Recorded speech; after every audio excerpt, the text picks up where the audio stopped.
We always met up at the same place, right past the street light where Lil Rico got killed. RP my bro for life. We took on men's work. The shit nobody else had the heart to do. Me and my niggas did it. I wasn't afraid of nothing or nobody. When Lil Rico died, I learned that me, Rob, and Scoe, our lives wasn't gonna be valued unless we added some dollars to them. We had all been cool since back in the day. In the day Reek died, we was all with him. See Scoe was a flashy nigga. Anytime we came in with some money, he wouldn't hesitate to get something just to show everybody he had it. Rob, on the other hand, was on his social media bull. He always wanted to be famous, so he was always on his phone trying to get noticed. And everybody knows you don't get famous if you don't have nothing. Then it's me. Somebody talking money, and you know I'm listening. I stopped going by my name a long time ago. I think that person died when Rico did. A new me was born after that. A different being emerged. Everybody calls me Moni now. One, because it sounds like money, and I'll do anything for it. And two, because it's short for Monster with the Blicky. I lost count of how many times I've been in the room with a dead body. I thought it'd be hard on me at first, but now, it's like I like it. I be too ready to up and squeeze on a nigga, man. I can remember the look on niggas' faces once I hit them up. I dare a nigga play with me. Send them straight to their maker. Give their mama a reason to cry now. This lick in particular, this was something different though. All right, y'all, we got our target. I know exactly where they at. We gotta do this shit quick though. That's what I told Rob and Scoe. It's so bad. They replied at the same time as they always did. Rob was the driver. Soon as we pulled up, he hit the headlights instantly. We slid the ski mask down, checked to see if the coast was clear. Me and Scoe hopped out all black. We was creeping around the back. Man, there them niggas go right there. That's what I whispered. Not even 5 seconds later, I feel myself squeezing the trigger. I just let the whole clip go through the trap house. Every shot sounded like thunder. The shells just hitting the ground, dinging. I hear niggas' footsteps just shuffling around in the house. They trying to get away. It was too late for that, though. Shortly after, it was just a dead silence. Nothing but gun smoke and blood. My favorite aroma. This must be what hell feel like. The heat from the iron and the stale look on their faces when their limbs fall weak. Man, they collapse out of life, transforming them from people into objects and memories. I'm trying to inhale this moment. Over here! That's all I hear is Scoe's voice cutting through my bliss. I'm low-key tiptoeing over broken glass, trying to make sure I don't step in no blood either as I make my way to him. As I approach, my eyes begin to lock in on a large amount of cash. Yeah, nigga, we up now. We rich. And my kids getting all new everything for Christmas. The shot rang off before Skokie even finished his excitement. He was still smiling as the smoke rose to the ceiling from the hole that was in his head. It had to be first instinct for me. Ain't no way I could pass up this opportunity. And I ain't splitting this money with nobody. Niggas know I deserve this shit. And all the work I done put in, I grabbed the money. Hey, man, what's taking y'all niggas so long? Come on, man, we gotta go. Let's go. I hear this familiar voice just cut through the silence. Noticing Scoe's body, Rob now realized he made a grim mistake coming to save us. Fuck it. I just let off 2 shots, but I missed Rob as he escaped. Mad as hell. I grabbed the money, anything else I could find and hit it out the back door. I took some keys off this nigga body, loaded the cash, and I pulled off. Man, I for sure gotta kill this nigga Rob. Same thing I'm thinking to myself, swerving around the hood looking for him. By now, it's getting late as hell, and it's starting to rain. Out of nowhere, I feel this sharp-ass pain in my left arm. The agony stretched across my shoulders like my skin was being scorched off or something. I could feel the breath of paralyzing heat just shock my body. Ah!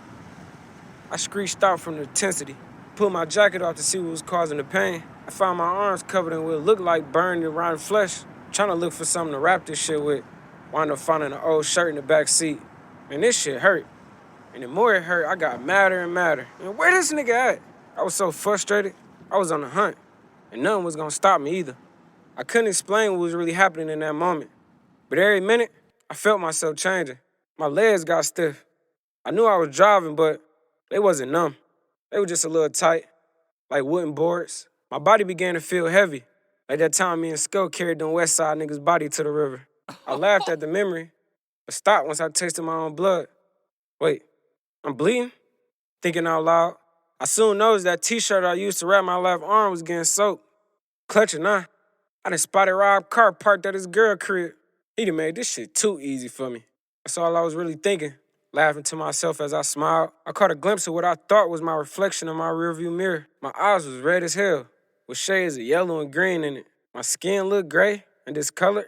The pain started to spread to my back, but I knew I had to catch a ride before anybody else could find out what I did to that nigga Scoe. I sent 2 more shots at his head. He ducked, take off running down this abandoned block. Breathing heavily, I could feel myself changing on the inside. I felt different. The chase excited me. It motivated me to do my worst, so I sped up. Listening to his footsteps trying to escape, I was tracking his ass down. The loud echo from an old rusty door hinge crept through the air as Rob entered this old abandoned warehouse nearby. I ain't gonna lie, I knew this area well, so I just followed his lead. I was ready to finally end this shit. Darkness flooded the grim, echoing throughout the building. My clothes were so soaked in blood that they was gripping to my body. Taking off my shirt, it's like a second skin took over me. It's his turn to know who the real Moni is now. My twisted shadow inched along the wall as I searched for my friend turned enemy. My ears prayed for the faintest sounds. A breath, a step, or something. That's the only thing I needed. I was gonna let it off. There it was. Slightly ironic, huh? I instantly sped up. It became humorous to me. You thought you was gonna get away from me, huh? I asked while laughing. You don't even know how many times I done this, bro. How many times I enjoyed this shit? I crept closer to the door. I hope you said goodbye to your girl, nigga. You should have stayed your ass in the car. This shit would have never happened. It was the fuck you get for caring too much. I was there now. It was time to strike.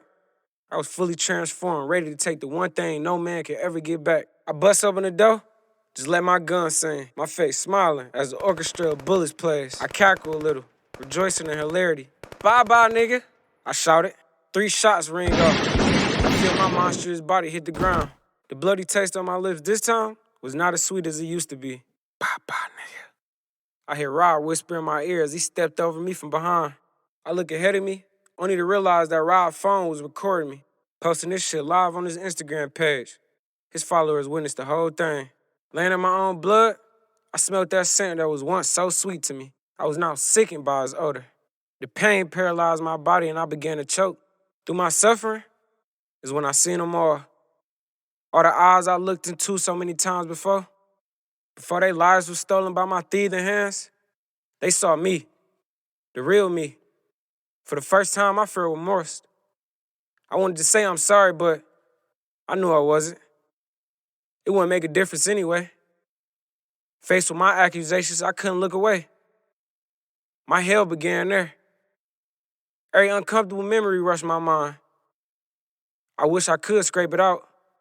My life began to flash before my eyes, but it quickly became a nightmare. The terror that pleased me so much on the hands of others became my enemy. I tried to scream. The eyes just stayed there, watching me suffer. Did they enjoy this? I tried to move my body, but was weak. It looked like the eyes was getting closer to me.